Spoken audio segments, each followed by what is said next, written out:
حماسه های آخرالزمان رو کیا درست میکنن؟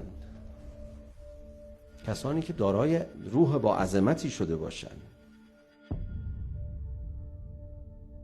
حالا ببین اهل بیت ما رو چجوری بزرگ میکنن. ای خدای من، چه کارای ذوقی اهل بیت کشته منو به خدا. من ارتبط دابة متوقعا بهی امرنا و یعید بهی عدونا.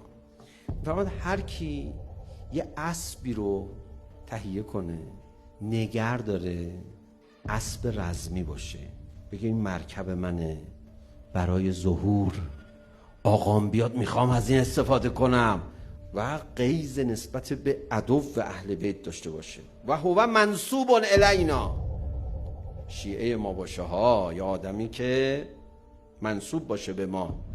خدا چی کارش میکنه؟ ادر الله رزقه، خدا رزق این آدم رو فراوان میکنه. و شرح صدره، شرح صدر بهش میده، بزرگش میکنه. چون تو برای یک هدف بزرگ یک اقدام کوچک انجام داده ای. و بلغه عمله، خدا او رو به آرزوش میرسونه. مگه تو نمیخواستی مهدی ما رو یاری کنی؟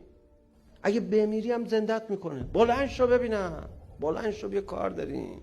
رفتی بهش تو بین حوریا لم دادی برای خوده، مگه نمیخواستی بیای؟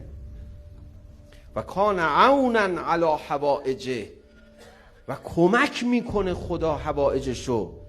خدا به ملائکش میگه این دیگه انسان بزرگی شد، دیدید برای یک هدف بزرگ یه کار کوچیک انجام داده، این دیگه مال خودمه، کاراشو راست و ریست بکنید، نذارید درگیر بشه.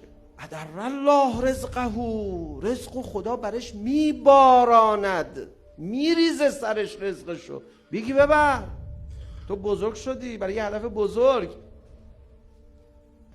من میخوام امشب به شما یه آدرس بدم، برید یه اسب بخرید، برای ظهور آماده بشید. آماده هستید یا نه؟ اسب از نوع این زمانیش. آقا حاضرید یا نه؟ خب میخوایم کلاس مکالمه زبان عربی بگذاریم. برای چی مکالمه یاد میگیرید؟ برای ظهور. واقعا حالا معلوم نیست ظهور بشه، حالا ما خودمون رو یه کار کوچولو میخوایم بکنیم برای ظهور دیگه. میمیریم دیگه، بعد زندمون میکنن. من تو زحمت کشیدیم. یه کاری بکن، یه اسبی، یه شمشیری، یه تیری، یه نیزه‌ای. تو روایت ها هست یه تیر نگهدار. یه کاری بکن. آخه تو هیچ کاری نمی کنی، هیچ اصلا اثری، بویی، نسیمی، عطری.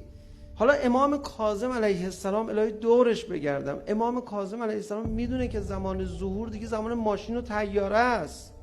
اون میدونه داره چی میگه، شما هم بفهم داره چی میگه. میفرماد یه زمانی این روایت ما به دست کسانی میرسه که با اسب این ور اون ور نمیرن، ولی شعورش رو دارن که وقتی ما میگیم اسب یعنی یه کاری بکن. یعنی واقعا شما میخواید تو 40 با این مردم خونگرم عراق صحبت نکنید؟ نفهمید اونا احساساتشون چیه؟ هی میخوای بری جلوش میگه هبا. چی میخوای بگی؟ یه مکالمه عربیه دیگه. آقا ما اسب گیرمون نیومد، ولی مرکب زبان رو خواستیم راه بندازیم به عشق شما. اینا جهت‌های تربیتی داره، تو رو بزرگ میکنه. چون ما میخوایم حماسه های آخرالزمان رو برقرار کنیم. حماسه های آخرالزمان اولین ویژگیشون این بود که انسان جهانی باید باشه، جهان اندیش باید باشه.